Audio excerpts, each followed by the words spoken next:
Hi everybody, welcome to my YouTube channel.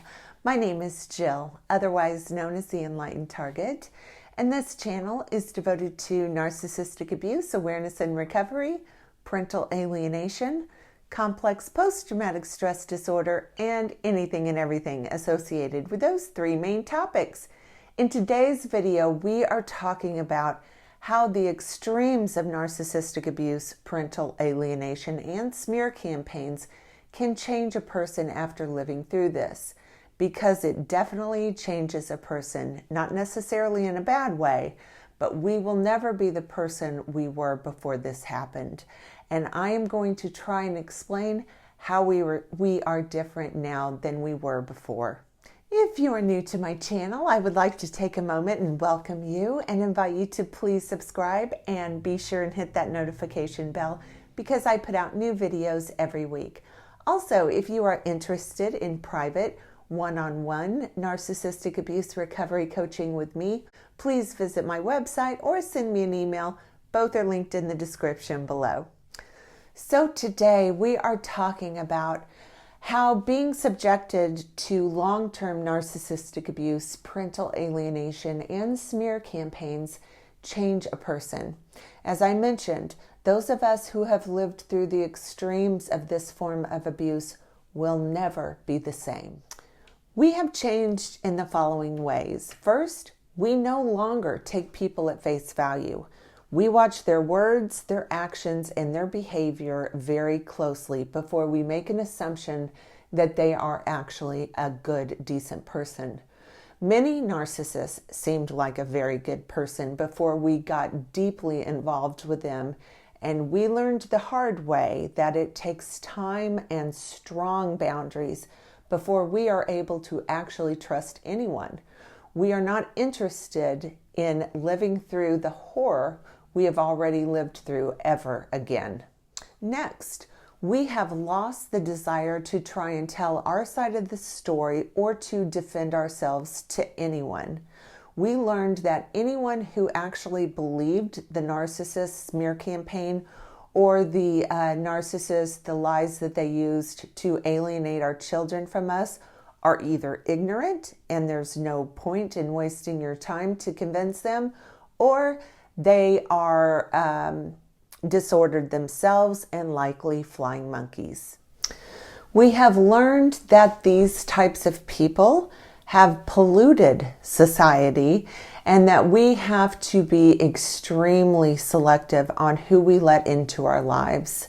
We are not willing to take any chances of possibly getting involved or subjected to anyone with this disorder again. We value our peace and our happiness and freedom in ways we never did before this happened. We are unwilling to sacrifice any of those things, and keeping ourselves safe is of the highest priority. We are no longer afraid of what horrors life may throw at us in the future because we have already walked through the depths of hell and have survived the most repulsive of human behaviors.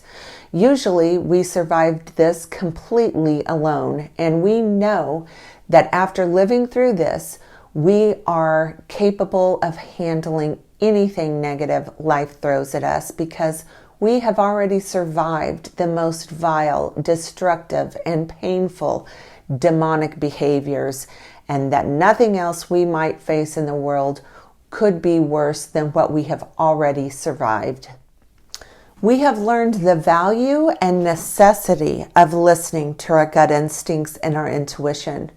When we look back on the relationship with the narcissist, we realize that there were many red flags that we overlooked and disregarded our instincts that told us something was wrong. We will never, ever suppress or overlook our gut instincts about anyone.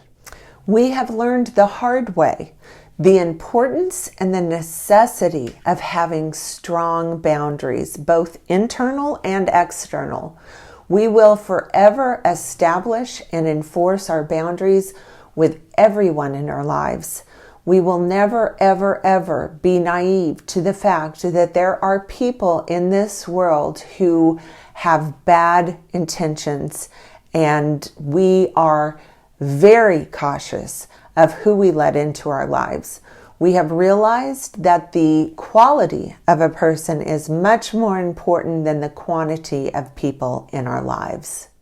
And lastly, we have learned that there cannot be any form of meaningful communication between us and the narcissist. If it's at all possible, we understand that we must go and maintain no contact. If it isn't possible because we share children with the narcissist, we understand that we must stay as low contact as humanly possible and implement the gray rock method with the narcissist at all times. We realize that the narcissist is not a normal person, and the only way to stay sane and safe is to be no contact or low detached contact. Okay, that's going to do it for today's video. If you like this video, please give it a thumbs up and please subscribe to my channel. Also, follow me on Instagram. The link is in the description below. Thanks for watching, everyone.